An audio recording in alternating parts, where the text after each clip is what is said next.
Hello learners, welcome back to my YouTube channel.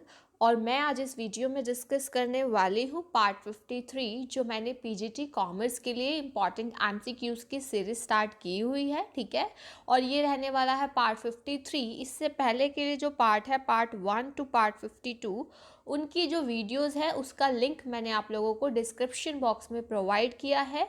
आप लोग वहाँ क्लिक करके देख सकते हो। ओके, तो हम स्टार्ट कर रहे हैं। फर्स्ट क्वेश्चन देखिए इस पर्टिकुलर वीडियो का। विच of the following statements is correct? इनमें से कौन से स्टेटमेंट करेक्ट है? और आपको इस टाइप के क्वेश्चन बहुत आते हैं।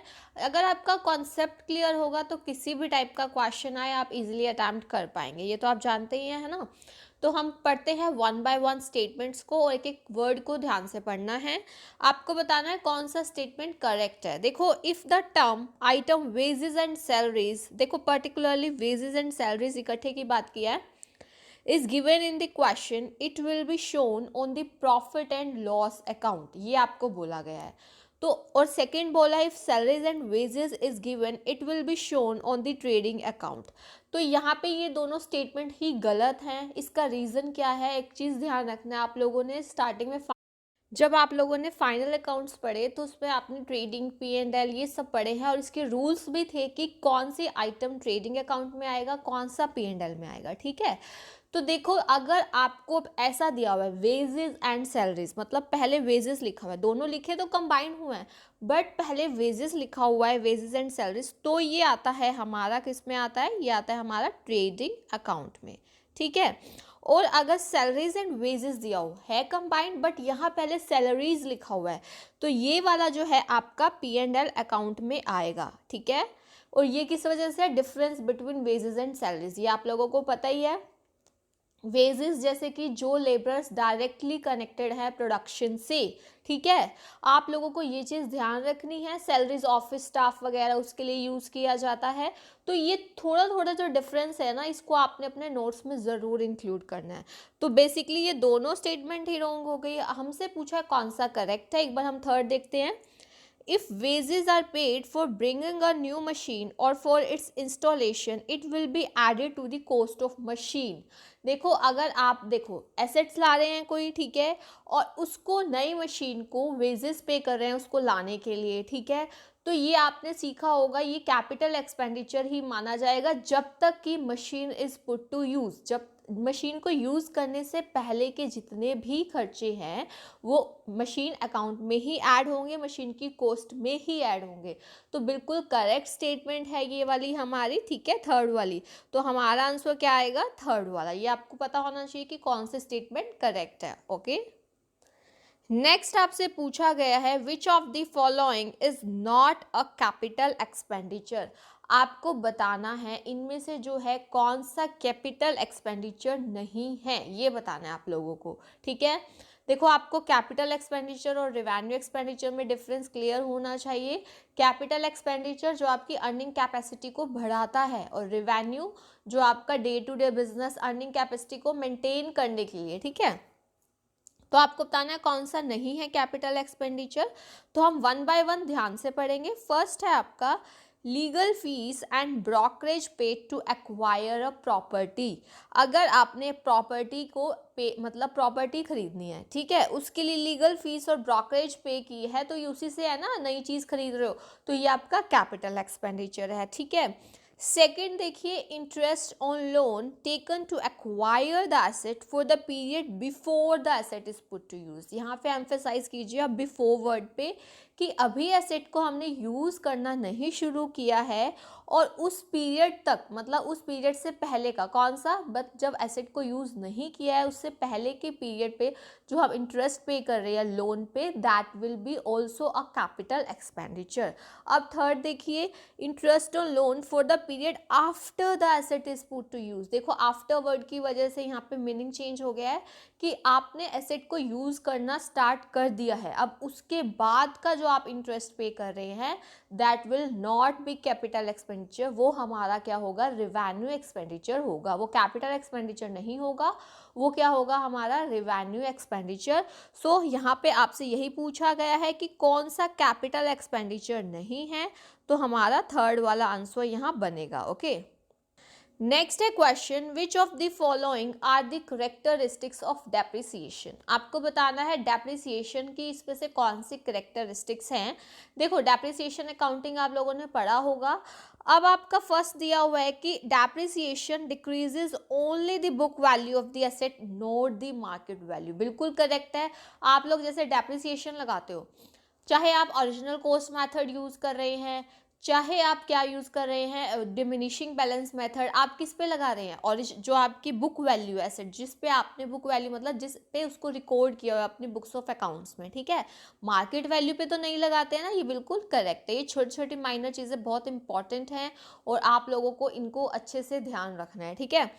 सेकेंड क्या बोला हुआ है कि depreciation is not the process of valuation of asset but process of allocation of cost of an asset to its effective span of life. बिल्कुल करेक्ट है ये स्टेटमेंट, क्योंकि डेप्रिसिएशन में आप एसेट का वैल्यूएशन नहीं कर रहे हो। आप डेप्रिसिएशन लगा रहे हो इसका मतलब ये नहीं है आप एसेट का वैल्यूएशन कर रहे हो। आप ये देख रहे हो कि जो एक कॉस्ट है, ठीक है, उसकी कॉस्ट को यूजफुल लाइफ मतलब वो हम एस्टिमेट करते हैं कि सपोज 10 साल 20 साल, तो हम उसकी कॉस्ट को एक एलोकेट कर दिया कि कितना उसमें जो है, आपने देखा होगा कि वियर एंड टीयर्स ऑब्सोलेसेंस इन सब की चीज़ों की वजह से, ठीक है।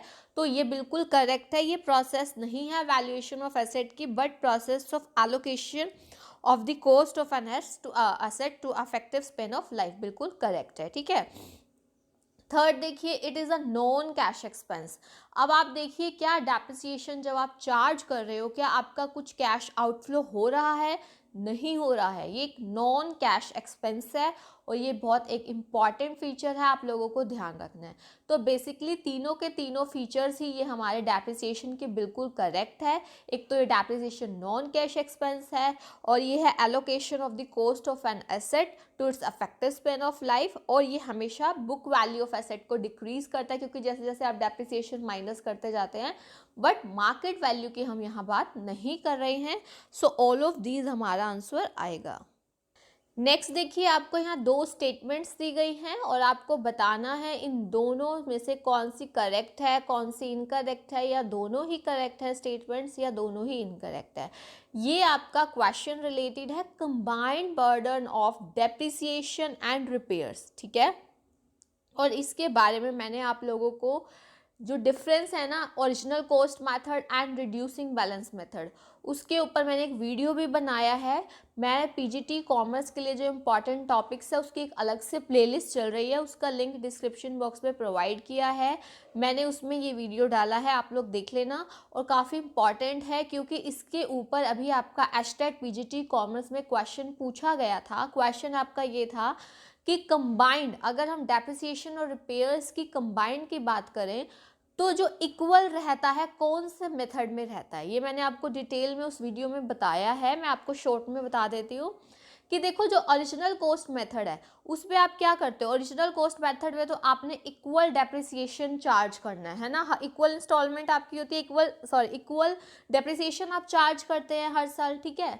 और आप ये देखिए जब भी कोई आप नई मशीनरी खरीद रहे हैं तो जो रिपेयर्स है वो हमारी स्टार्टिंग के ईयर्स में क्या होगी, कम होगी, क्योंकि अभी मशीनरी नहीं है। बट आने वाले सालों में, बाद के सालों में जो हमारी वो ज़्यादा रहती है, ठीक है, रिपेयर का खर्चा, तो ये अनइक्वल हो जाता है क्योंकि डेप्रिसिएशन तो हमारा क्या रह रहा है, सेम रह रहा है।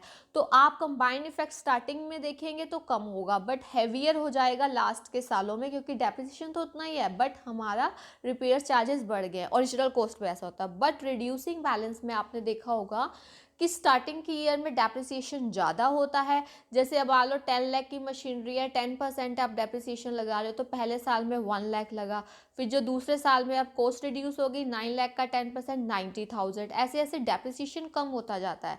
तो देखो स्टार्टिंग की ईयर में रिपेयर्स कम होती है बट डेप्रिसिएशन ज़्यादा है, आने वाले लास्ट के ईयर्स में डेप्रिसिएशन कम हो गया, रिपेयर चार्जेस ज़्यादा, तो कंबाइंड इफेक्ट क्या रह रहा है, इक्वली रह रहा है ना एक टाइप से, और ये रिड्यूसिंग बैलेंस मेथड में होता है। ये मैंने आपको डिटेल में उस वीडियो में भी बताया। डिफरेंस आपको पता होना चाहिए कि what is the difference between original cost method and reducing balance method of charging depreciation. तो अब देखिए दोनों statements, combined burden on account of depreciations and repairs will be lighter in earlier years, ठीक है, and heavier during later years, मतलब ज़्यादा होगा original cost method, ये मैंने अभी आपको बताया, बिल्कुल करेक्ट है। सेकेंड वाला देखिए, combined burden on account of depreciation and repairs will be almost equal over different years। मतलब एक टाइप से क्या रहेगा, वो इक्वल रहेगा, अलग आने मतलब डिफरेंट ईयर्स में इक्वल, ऑलमोस्ट इक्वल। ये हमारा कौन से मेथड में है यहाँ पे, सॉरी ये कंप्लीट कर लेना स्टेटमेंट अंडर रिड्यूसिंग मेथड, ठीक है, इसको कंप्लीट कर लेना स्टेटमेंट को, तो ये बिल्कुल करेक्ट है, ठीक है। तो हमारी दोनों की दोनों स्टेटमेंट्स जो है यहाँ पर बिल्कुल करेक्ट है, both the statements are true here. Next आपको बताना है which of the following will be treated as revenue receipt. Revenue receipt की बात हो रही है यहाँ पे, जैसे कैपिटल रिसिप्ट होती है उसका अपोजिट क्या है, रेवेन्यू रिसिप्ट, ठीक है। तो अब आप देखिए, ध्यान से पढ़िए क्योंकि ये चीज़ें बहुत इंपॉर्टेंट है आप लोगों के लिए, इससे रिलेटेड क्वेश्चन भी आ जाता है। फर्स्ट है 5 lakh is contributed by partner as capital. अब आप ये देखिए, कैपिटल इंट्रोड्यूस की गई है और ये हमारा किस में काउंट होता है, ये हमारा कैपिटल रिसिप्ट में काउंट होता है। सेकेंड देखिए, took a loan of ₹10 lakh from Punjab National Bank. अब इसने आपने लोन लिया है 10 लाख का, आपकी लाइबिलिटी बढ़ रही है, इंक्रीज इन लाइबिलिटी, ठीक है, और लोन लिया है आपने, ये लॉन्ग टाइम के लिए जनरली है, तो ये भी आपकी कैपिटल रिसिप्ट है। उसके बाद देखिए, receive ₹4 lakh as subsidy from state government. और फोर्थ पॉइंट भी पढ़िए, थर्ड और फोर्थ में थोड़ा डिफरेंस है, तब आपको पता चलेगा कि इनमें से कौन सा कैपिटल रिसिप्ट से रिलेटेड है, कौन सा रेवेन्यू से। अब आपको फोर्थ में बोला गया, receive ₹8 lakh as grant from state government for the construction of quarters for the staff. अब आप फोर्थ पॉइंट में आपको बोला है कि क्वार्टर्स मतलब स्टाफ क्वार्टर्स का कंस्ट्रक्शन करना है, स्टाफ क्वार्टर्स बनाने हैं, उसके लिए हमें स्टेट गवर्नमेंट से ग्रांट मिला है।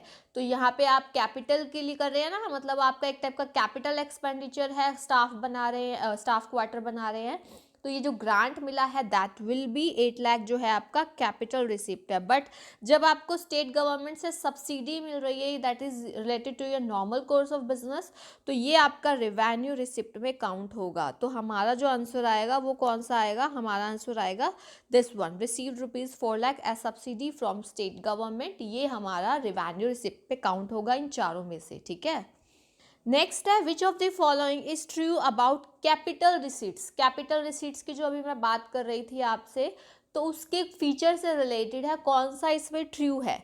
देखो, capital receipts are shown in the balance sheet as increase in liability. बिल्कुल आपकी लाइबिलिटी, जैसे अभी आपको बताया कैपिटल लाया है कोई, ठीक है, या आपने लोन वगैरह लिया है, तो ये आपका क्या है, कैपिटल रिसीट ही है, तो बिल्कुल लाइबिलिटी इंक्रीज होती है। सेकंड क्या है, these are shown in the balance sheet as reduction in the value of the asset.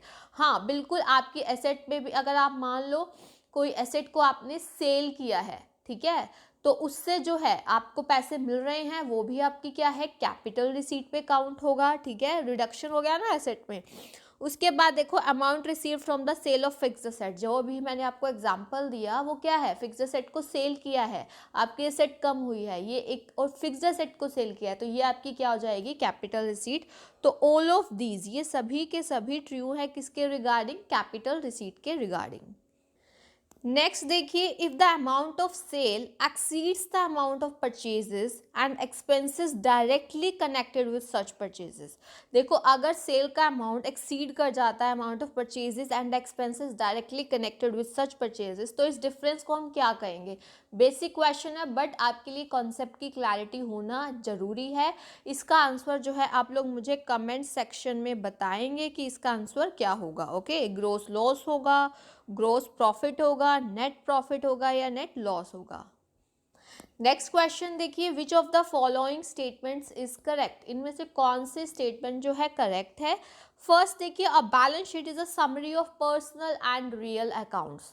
अब आपको ये बैलेंस शीट से रिलेटेड दिया हुआ है। देखो, जो बैलेंस शीट होती है वो आपकी एक पर्टिकुलर डेट पे फाइनेंशियल पोजीशन को शो करती है। ध्यान रखना, पर्टिकुलर डेट पे, balance sheet as at, as on, आप ऐसे लिखते हैं ना, इस पर्टिकुलर डेट पे, पर्टिकुलर पॉइंट ऑफ टाइम पे आपको दिखाती है, ठीक है। और ये पर्सनल और रियल अकाउंट्स आपने पढ़े होंगे, 3 गोल्डन, मतलब जो आपके गोल्डन रूल्स हैं, 3 टाइप के अकाउंट्स जो आपने पढ़े हैं, personal account, real account and nominal account. Personal में क्या होता है, debit the receiver, credit the giver. Real accounts में क्या होता है, debit what comes in, credit what goes out. And nominal account में all debit all expenses and losses, credit all income and gains. यही पढ़ा है आप लोगों ने। तो ये जो हम आप जो नॉमिनल अकाउंट है, जैसे एक्सपेंसेस लॉसेस वगैरह हो गए, इनकम गेन्स, ये किस पे दिखाते हैं, ये आप ट्रेडिंग एंड P&L में दिखा रहे हैं, है ना। अगर पर्सनल अकाउंट की बात करें, कौन से हमारे डेटर्स है, कौन से क्रेडिटर्स है, ये कहाँ आ रहा है, बैलेंस शीट में आ रहा है। Real account what comes in what goes out, assets कौन सी आ रही है, कौन सी जा रही है, ये कहाँ आ रहा है हमारा, ये बैलेंस शीट में आ रहा है। सो बिल्कुल ये समरी है पर्सनल एंड रियल अकाउंट्स की, तो आपको ये ध्यान रखना है, ठीक है।